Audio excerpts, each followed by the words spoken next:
third number of the Psalm, starting with verse 1. You have it, say amen. Amen. Lord, how are they increased that trouble me? Many are they that rise up against me. Many there be which say of my soul, there is no help for him in God. But thou, O Lord, art a shield for me, my glory and the lifter of mine head. I cried unto the Lord with my voice, and he heard me cry of his holy hill. I laid me down and slept. I awaked, for the Lord sustained me. I will not be afraid of 10,000s of people that have set themselves against me round about. Arise, O Lord, save me, O my God. For thou hast smitten all mine enemies upon the cheekbone. Thou hast broken the teeth of the ungodly. Salvation belongeth unto the Lord. Thy blessing is upon thy people. Amen. Just for a moment, I want to lift up this thought in our minds. It's not as bad as it sounds. Amen. All right now. Not as bad as it sounds. All right now. You may be seated in the house. Yes, sir. Recently, there was a study done comparing the Omicron virus to the Delta virus. Analysis from this study is based upon 182,000 Omicron cases and 87,000 Delta cases. Coming out of England, the study led by Oxford University and the Office of National Statistics examined people who were tested positive with COVID-19 for both viruses. The individuals were asked if they had COVID-19 symptoms including sore throat, fever, cough, shortness of breath, fatigue, headache, loss of smell and taste, and loss of appetite. According to the study, a sore throat was commonly reported for the Omicron virus cases. A loss of smell and taste was less common among Omicron cases compared to Delta variant cases. The Omicron variant is at least twice as contagious as Delta, and at least 4 times as contagious as the original virus. Omicron is more likely than Delta to reinfect individuals who previously had COVID-19 and cause breakthrough infections in vaccinated people while also attacking the unvaccinated people. On January 15th of this year, the World Health Organization previously reported a record 15 million new COVID-19 cases for the week of January 3rd through 9th. This was a 55% increase from the previous week. U.S. officials continue to urge people to get vaccinated and receive booster shots. Wear your mask when you're inside with strangers. And altogether, protect yourself against this variant Delta and Omicron virus. But what they don't tell you is compared to the Delta variant, Omicron cases are less severe in patients today. Compared with patients who had the Delta variant, Omicron patients had a 53% reduced risk of hospitalization, a 74% reduced risk of ICU admissions, and a 91% reduced risk of death. 91%. Also, none of the people infected with Omicron had to be ventilated. This backs up the study in Hong Kong and in South Africa. Because the Omicron virus isn't good at replicating the lungs as the Delta virus was. So therefore, it causes a less severe disease. And although any form of COVID can ultimately lead to death or lesser quality of life, overall, from a world point of view, you have to come to the conclusion that it's not as bad as it sounds. If you're reading from the paper copy of the Bible, you will notice that there are words printed above the first verse in Psalm 3. This is called the superscript. Let the church say superscript. Superscript. My understanding of this heading is that it wasn't in the original Psalms. In fact, they refer to most of these authors in the third person. But the heading at the beginning of the Psalms identifies the writer, gives background information, provides musical instructions, or indicate the use or purpose of the song, providing you, watch this, with a context in which the author was writing. The superscript above Psalm 3 reads like this: a psalm of David when he fled from Absalom, his son. Why is this important? Because reading the content without knowing the context will have you misinterpreting the meaning of the story that the author intended for his audience to have. So in turn, the story could be mistaken for a great piece of fictional literature, a great short story, a novel, a poem, or even another sad love song that describes imaginary events or people, one that deserves a bookmark, and you can come back to it at your leisure. But because of the superscript, we now know the context of the situation that David was dealing with. He is on the run from his own son, Absalom. Psalm 3, one of the many psalms that are called the lament psalm. Lament is a passion, an expression of grief or sorrow. Literally singing while you're crying. Have you ever been there? This would sound familiar if the psalmist had a guitar, because he would string the old blues tone that goes something like this. Dun, dun, dun, dun, dun. He's singing the blues, y'all. This sounds familiar, and this situation will put tears in your eyes no matter how you look at Psalms 3.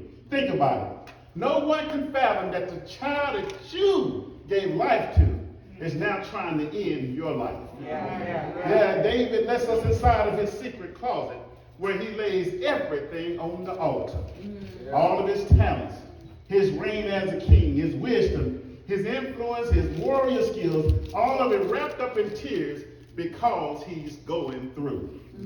And if truth be told, you too have found yourself making a tear-stained rap of lament.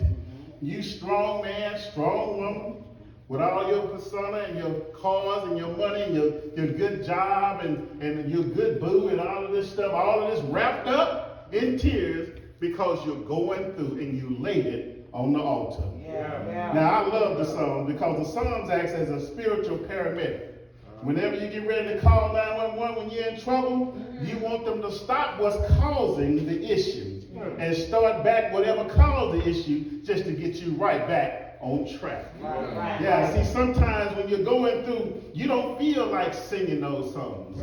Yeah, you can front all you want to, but if you're not careful, you will be going through crisis and you will forget all about what God has already done for you just because of your present circumstances. It will destroy your memory. See, I know, Pastor, you talked about trouble times before, but I don't remember those scriptures when I go home and I'm going through. I don't remember those scriptures when I get that text or that phone call in the middle of the night that makes me just drop the cell phone. I don't remember what the choir sung about. I don't remember all these things when I'm in my jail cell. I don't remember that the Lord will make a way somehow and the Lord is my shepherd. When I'm going through a divorce, I don't remember, oh Lord, how excellent is thy name in all of the earth. That's when I'm going through. See, this is the first reality show. They express every human emotion possible. He takes you through the ups and downs, changes and turnarounds, the happy moments, the sad moments, the afraid moments, the mad moment, and they managed to put pen to parchment to express how they felt in every situation. This is why I love the Psalm, because they keep it real. See, these are the Psalms in our darkest hour that we turn to direct our attention back to the marvelous light. Let's go to verse 1 if you would. Lord, how are they increased? They trouble me. That's what he said. He said, many are they that rise up against me. He said, many there be which say of my soul, there is no help for him in God. Then we see this strange word in Hebrew called salah. If you have a King James version, you'll see this word. And in class, that's just we were taught that reading this word would be not good because you don't read this word because it's not a part of the scripture. This precise meaning is unknown by the scholars, but this is what they say. It's been interpreted that it's an instructions for the song, like a pause break. Or it could mean keep it on forever. Sometimes we take a pause in the song and we let the music play. And sometimes you just keep singing it over and over. When Frank do it like this, over and over and over again. We don't know what Salah means. But I go on record to say that David, when he read those first two verses, after he finished writing them, it had to mean pause and take a break. Because nobody can write something like that knowing that your son is trying to kill you and knowing that your used to be friends are now trying to stab you in your back and trying to do it forever. No, he takes to take a pause break, Salah. And every now and then when you know what you're going through, every now and then you have to take a Salah break yourself. When you know that the ones who used to love you are now the ones who hate you. The one who used to have your back is now stabbing you in the back. Sometimes you got to say Salah. Oh my goodness. If you look at the situation that David was in, if I can go historical here, he's lamenting over 2 Samuel 13 through 18. Write that down if you will, because his situation is realistic, because Amnon, his son, from another mother, watch this, rapes his half-sister Tamar. Yes, he does. The Bible says that he raped her by tricking her to come in to his room, pretending like he was sick. The Bible says he loved Tamar. Now, keep in mind, this is his sister. He loved her, and no, he conned himself, being sick, he conned her into coming into his room, and he ends up raping her.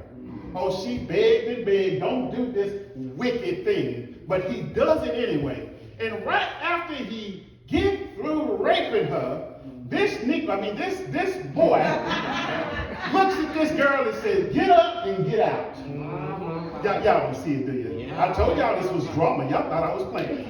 He said, get up and get out. In fact, the Bible said that he hated her more after he raped her than he ever loved her. Oh, but this made her other brother mad. Her other brother goes by the name, watch this, of Absalom. Absalom got real mad at his brother Amnon for doing this to his sister. And 2 years later, he had his brother executed. Oh, he had his brother killed. And now Absalom has gotten a revolt together, and he's going after the kingdom because he realized that it was his father that sent Tamar into the room in the first place. Oh, he's going after the kingdom. He's mad at his dad. He's about to overthrow him. Now we go to Psalm 3. This is where David finds himself in exile because he's running from all of these folks because he don't have anybody on his side now. Now he writes, and he goes to the pen and parchment, and he writes this down. And I'm telling you, after verse 2, he had to go, Salah. Oh, this was complete drama. When many of your enemies include your own son, oh, this had to be complete drama. But scholars have a hard time classifying Psalm 3 as a lament psalm. Let me tell you why. It's because it seems like after verse 2, he has a prodigal son moment where he came to himself. Oh, let me see, can I help you out? In the first two verses, the psalmist seems to be in despair. In the first two verses, he seems like he's going through. It's just another sad love song. And without the intervention of a prayer partner, without anybody laying hands on him, without his name on the prayer list, it seems like he just comes out of it just like that. Oh, let's see, can we help you? It seems like even before he has an animal sacrifice, he displays this expression of confidence and a vow of praise to the one that he's praying to. Now, how did this happen? Make no mistake now that the context is still there. He's still running from his son Absalom. David, before we catch up with his woes and all of this type of lament, David in his poetic literature seems to be telling us Now I know it looks bad, but it's not as bad as it sounds. Yeah. Now for me, the problem I had with the first two verses is that because if I was his boy, I'd have been putting on a hoodie, I'd have been cranking up, I'd been ready to go and do a drive-by with him just because of what he was saying with me. I'm not talking about y'all doing from the hood. I'm talking about what I would do. But I'm listening to it and it looked like he's going through and he needs some help. But I don't like people who come to me with stories like that. That's right. If you come to me, tell me the end first. Don't tell me don't have me going up and down with you the whole time. I tell my family that don't tell me nothing bad. Tell me it's not as bad as it sounds, Daddy. So let me tell you my testimony. And that way I'll calm myself down. But it seems like David didn't give us that privilege. He takes us on this roller coaster ride, and if you stop in verse 2, I'm telling you, you'll be ready to go off on somebody. But I look at this scripture, and I tell you that this boy, he was on fire for the Lord. Watch this. The old folks used to say, if you're going to pray, don't worry. All right.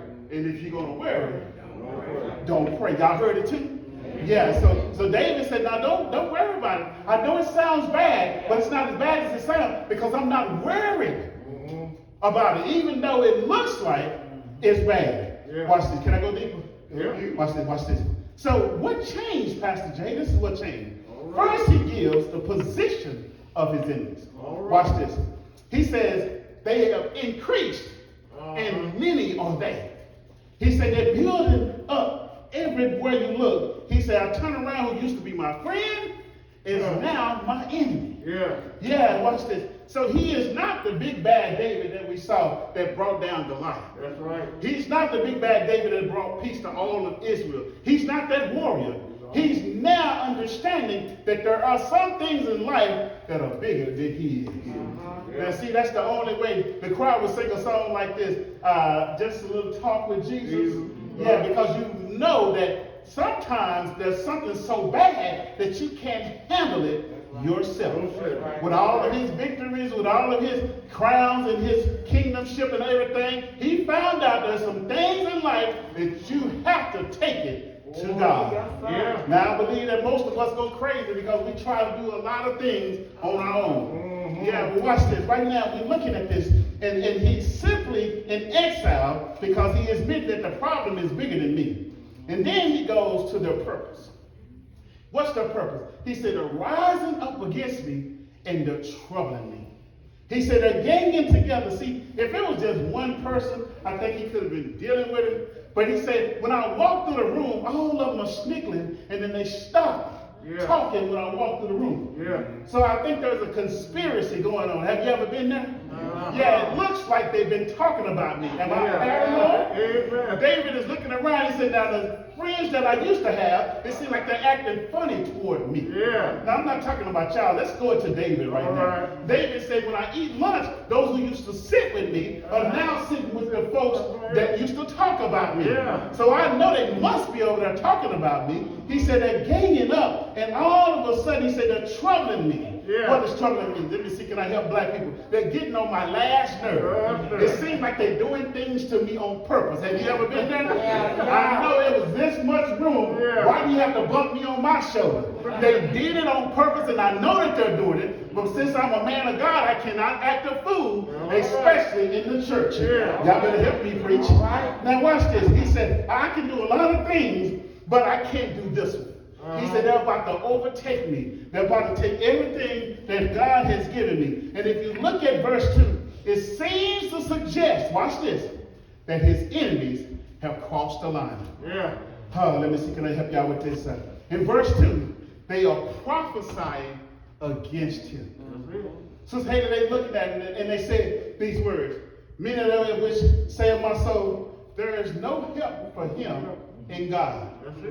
Y'all see that? And then you see that word again, Salah. Think about it. So what do you mean that there's no help for him in God? See, they're seeing this, watch this, church, because they know the scandal that he was involved in. Oh, see, that's the problem. When people know your business, Yeah. even when your business is over, they still gonna bring it up. Yeah. I wish I could tell you that they're gonna be nice to you and they're gonna give you a high five and pat you on the back. No. I don't care who you are and how good you are, they're gonna still remember what you did. Oh, so watch this. They said, watch this, there is no help for him in God. Can I go there right quick? Because, watch this, if you back up one chapter, in 2 Samuel chapter 12, this is what you find. You'll find a chapter where he was busted with Bathsheba. Yeah. Y'all know what busted means. I don't have to go there. He got busted with Bathsheba. Oh, He had Bathsheba's husband on the front line. He had this man killed. That's right. And watch this. And he only got away with the perfect murder. Amen. And it wasn't until after the child was born, so it must have been about a year, when Nathan came into him and read him a parable, and he got all mad. He said, the man is you. Amen. You're the one. And then David was busted. Now everybody in Israel knows his business. Oh, watch this. Because we look at this chapter, here's the problem. With sin, you can sacrifice certain animals. Can I go deeper? Okay, you can sacrifice certain animals. In Leviticus, there were 5 sacrifices. Watch this. You can get a male or female animal, and you can sacrifice this animal, and it can just wash away your sins. Yeah. That's the way it was, but that's not the way it is now. Don't you go out there looking for animals right now. Watch this.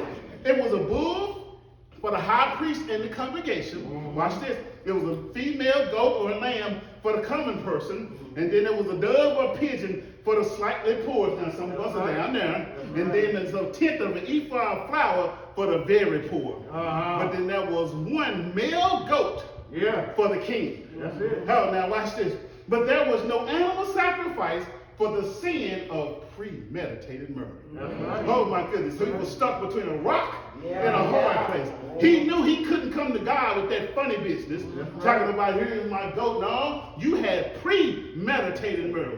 What do you do when you stuck between a rock and a hard place? Oh, let's see what he did. So I look at this and he said, oh, my enemies knew this, and they were prophesying against me. They said there is no help for him in God, but church, it sounds it sounds bad. Go ahead now. But it's not as bad as it sounds. Watch this. Let me go here. Psalms 51.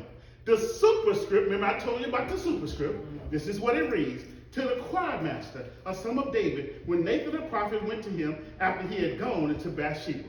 So we know this is drama. But the psalmist is writing this. And the psalm is framed as a response to the worst. I mean the worst in the most famous sin in all of Israel's history. But it's not as bad as it sounds. So I'm in Psalm 51. Watch what he says. He says, have mercy on me, O God. He said, according to thy loving kindness, in the Hebrew is the word hesed, according to thy loving kindness, according to thy tender mercies. And he was, watch this, spiritually buttering God up. Okay, let me see, can I help y'all? You know how your children come to you and they know they've done something wrong? And all of a sudden, Brother Hal, you look good in that sweater, Daddy. Yeah, what you done did. What's going on? I mean, he just was giving God the butter up. Yeah, according to your tender mercies and everything you got going on, God, you the man. But he never tells us what he did. Yeah, so he coming to God, and then, watch this, he says something that blew me away. He gives what I call an outrageous request. He said, watch this, he said, blot out my transgression. That's what he said. He said, blot out my transgressions. If you think about it, this is what he said. Let's make it go away. Let's pretend between me and you, Sister Kate, that it never happened. But see, the good thing is, don't y'all know God can do that? See, y'all thought it was outrageous. Y'all remember when Peter cut that man's ear off? And Jesus picked that ear up and put it back on and got rid of the evidence? If there's no ear, there's no case. Yeah, God is the only one that can do it for you. Because there's somebody in here, you got some stuff that God hid for you. You don't need to tell nobody. But he got rid of the evidence from your part. Watch this. And David basically said, don't ask, don't tell. Whatever happened in the palace, Stayed in the palace. Have you ever been there? And because of this prayer, God gave him a pardon. Everybody say pardon. Okay, watch this. God gave him a pardon. So you can take my position. But in verse 2, he looked at it and said, you can't take my pardon. Oh yeah, you can take this, you can have his crown and his palace and all that, but you can't take away that my God has blessed me with the forgiveness. Oh wow, watch this, watch this. And because of this prayer, he got this pardon. He said, enemies, you done crossed the line. See, you were doing all right when you were talking behind my back, when you were bumping me on purpose and doing all that. But when you try to tell me what my God is going to do for me, oh, you done crossed the line. Oh, watch this. He said, there is no help for me in God. No, there might not be no help for me in you. But I tell you, there's help for me in God. Can I go there? This is why he felt so confident. Watch this. Because you thought that it was a male goat that I had to offer. In fact, you probably done went out of your way to hide all the male goats, didn't you?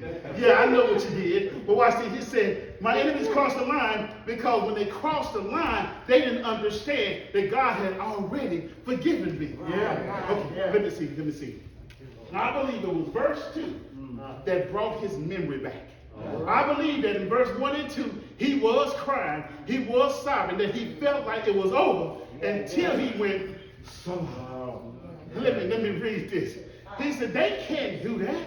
I've already been forgiven. Watch this. And I believe this is what prompted him to say, well, if they're going to say that, then I look to the hills from whence cometh my help. My help comes from who? The Lord, because ain't nobody on his side. Now watch this. I believe that was prompting him to say, yea, though I walk through the valley of the shadow of death, I shall fear no evil. Why? Because thou art with me. Oh, I got somebody on my side. I believe this is what prompted him to say, when my mother and my father forsake me, then the Lord will lift me. I believe that he was looking at and saying, forget all y'all. I don't need none of y'all because I have two friends coming. Good man, mercy. And they're going to follow me all the days of my life. Watch it. Somebody say, preach, young man, preach. I believe in verse 3, here we go. He says, but thou, O Lord, art my shield, my glory. Watch this. He confirms his protection in God. Somebody say protection. And he confirms his protection. And then, watch this, he confirms his directions from God. Because it said, in the lifter up of my head. He said that God looked at him and said, get your head up. It's not as bad as it sounds. I love the preacher. Watch this. In Psalm 51, watch this. David, he asked an outrageous request. Watch, he did not ask for forgiveness. He asked, watch this, to blot out my transgressions. Make them go away. Let's pretend like it never happened. But watch this, the superscript. Watch this. In Psalms 32 now, only says this, a psalm of David. In other words, read it for yourself. It says, blessed is he whose transgression is forgiven, whose sin is covered. Now, how can he write that knowing what he did? Okay, let's see, can I help you? So this attack brought back a memory of David, what God had already done for him. Can I go there right quick? Transgression. You know what transgression is, right? Transgression, Pastor Johnson, is when you cross the line. And not only that, watch this, teacher. When you cross the line, you did it on purpose. And watch this. It felt good to you. See, I wish I could tell you that sin didn't feel good. That's right. If sin didn't feel good, watch this, then Eve would have gave that same fruit to Adam. It didn't feel good to you. But no, it felt good. So it's when you cross the line, and you did it on purpose. And watch this, Brother Russell. And here's another thing, that if the truth be told, if it lines up again, and I wouldn't think that I would get busted, I would do it again. Now that's what transgression is. David said, I looked at my transgression, everything that I did, and if God can forgive me for that, who are you to tell me that God isn't on my side? And then he said, sin. Oh, I love sin. Sin gives a picture of a bow and arrow, and you missed the mark. Oh, my goodness, the mark is in the middle, and you somewhere over here. David said, this is what God did for me. You know how you're a little child and you do like this? You remember how Daddy used to move the basket whenever you shoot to make sure that you hit it? He said, God took it out and stuck it in the middle. All right, y'all didn't get it, did you? He said, he covered me. The only way you can cover something, watch this, in the kingdom is with blood. Somebody say, I know it was the blood. So since my sins are covered with the blood, what are you talking about that there's no help for me? All right. Oh, darling. Can I finish this? Okay. Every Christian ought to have a memory file. Yes, sir. Oh, God. I gotta go there. Your memory file, you need to say, when I look back over my life and I think things over, I can truly say that I've been blessed. I have a testimony. If you don't have a memory file, you need to check what God you serve. When you go to God in prayer, you need to go to him with your memory file. Go to him with your memory file. Because it'll remind you that God has already done big things for you. And it isn't as bad as it sounds. Watch this. Let's peek into David's memory file. Can I close this? Look at verse 4. Verse 4 said, I cried unto the Lord my voice, and he heard me out of his holy hill. Salah. That word again. He said, think about it. Because if you look into that file, that's that memory file. Watch this. God has brought me from a mighty long way. Let me keep digging. There's another file that said I should have been dead, sleeping in my grave. Let me go further. If it had not been for the Lord, y'all got that in your file too? Let's go to verse 5 again. Verse 5 said, I laid me down to sleep, and I awake. And the Lord sustained me. So I peeked into that file. It said, weeping may endure for a night. But joy comes in the morning. I peeked into that file and said, all day and all night, the angels were watching over me. He said, I laid down and I slept. Okay, here's the problem. Everybody who lay down don't sleep. There is a difference between laying down and sleeping. Can I help you with this? Watch this. He knew because let me say it like this. When I was younger, there was a NyQuil commercial. Okay? NyQuil commercial went like this. The nighttime sniffling, sneezing, coughing, aching, stuffy head fever, so you can rest. That's what it was. When I was little, I loved that commercial. I wanted to take NyQuil even if I wasn't sick because of the sleep. Nighttime sniffling, sneezing, coughing, aching, stuffy head fever, so you can rest medicine. David said, when you look at this shit, watch this. He said, this is the nighttime, worry, anger, sad, anxious, confused, nervous, so you can rest spiritually. He said, he who keepeth Israel will neither slumber nor sleep. So if Jesus is going to be up all night, he said, I'm going to sleep. I don't care what my enemies are saying about me. I'm going to sleep. Get you some rest. Don't you be worried about all night, because the choir was telling you that Jesus will work it out. While you're sleeping, he's already worked it out. Oh, can I go there? Watch this. It's him. Verse 6. Watch this. I will not be afraid of 10,000 of people that have set themselves against me. Round about 10,000 of people. And it's just one you? It's in your file. Psalm 27. What is Psalm 27? The Lord is my light and my salvation.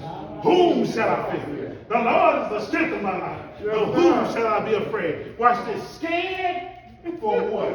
I repeat, scared for what? Oh God, y'all don't understand. What am I scared for? It's in your file. Watch this. If God be for me, who can be against me? Somebody say, who? Yeah, who can be against me if God is on my side? Watch this. The more you come up against me, the more you what's inside of me, because greater is he that is in me than he that is in the world. It's in your file. Check your file. I'm in verse 7. He said, arise, O Lord. Save me, O God. Thou hast smitten all my enemies up on the cheekbone. Thou hast broken the teeth of the ungodly. Watch this. This is the, here we go. Get them, Lord, file. Maybe that's just me. Now, maybe I got the only one. But there's some times that you want to, You want to do it yourself. Yeah. But you better have a get 'em Lord fire. Yeah. Because if you try to do it yourself, you're going to find yourself in the penitentiary. That's You're right. going to find yourself walking off your good Oh, job. yeah. You're going to find yourself divorced. You're going to find yourself on Ritalin and Prozac, somewhere laid up in a fetal position, taking 2 forms of medication. That's if you try to do it yourself. You better have a get 'em Lord fire. Vengeance is mine. Yeah, you better have a get 'em. Watch this. Fret not thyself because of evil doers. The Bible said they will soon be cut down like the grass. You better have a go get 'em fire.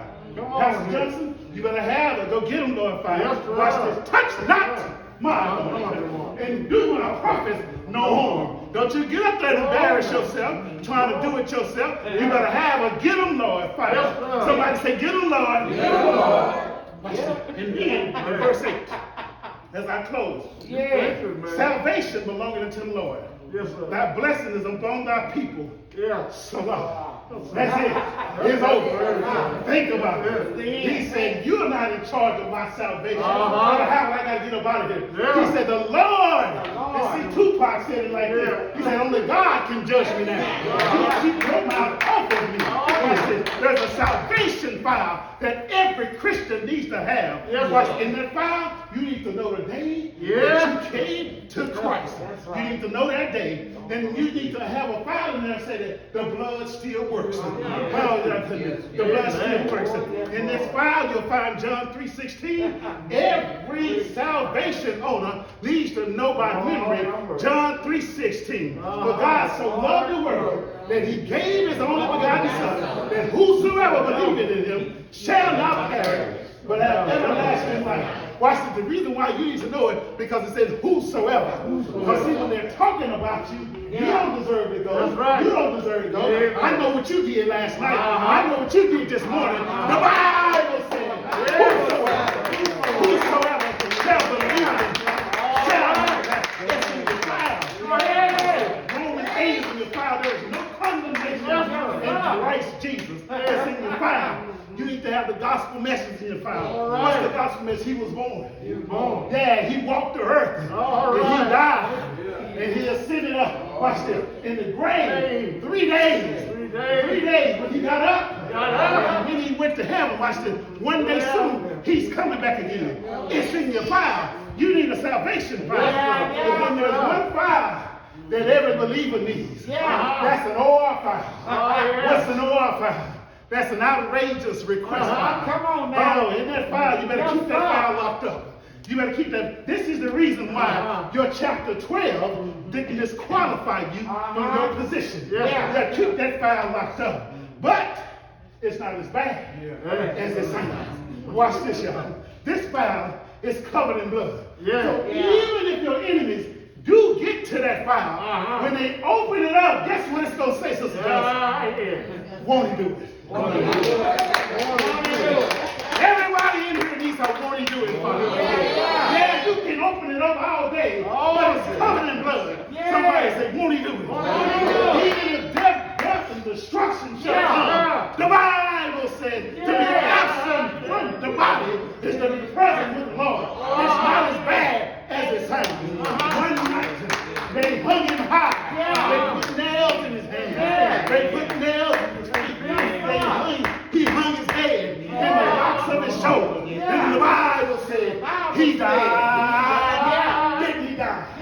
He died. And he was laid in a borrowed tomb. But I'm going to tell you this, it's not as bad as it sounds. Because early. Somebody say early. Sunday morning. He got up with all power in his hands. I told you, it's not as bad as it sounds. Won't he do it for you? Won't he lift you up? Won't he turn you around? Won't he place your feet on solid ground? Won't he give you a holy song? Won't he give you a holy song? Won't he do it? It's in the crowd. Won't he do it?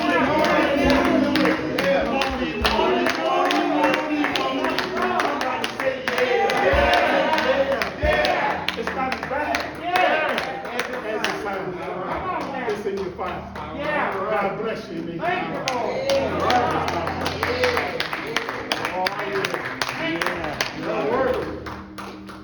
That's it. That's it. Oh, yeah. Maybe somebody- Not as bad as Yeah, some. that's it. You're going through a lot, Mighty good. That's it. but it's not as bad as it sounds. Yeah. Pastor, this is the worst I've ever been on. All right. This is the vulnerable I've ever been. Yeah. I feel like I can't handle it. But I'm here to tell you, it's not as bad Not bad. as it sounds. That's it. The That's door of it. the church over. My Lord. Yes, sir. As the choir says, Thank you. somebody reach back into their fire.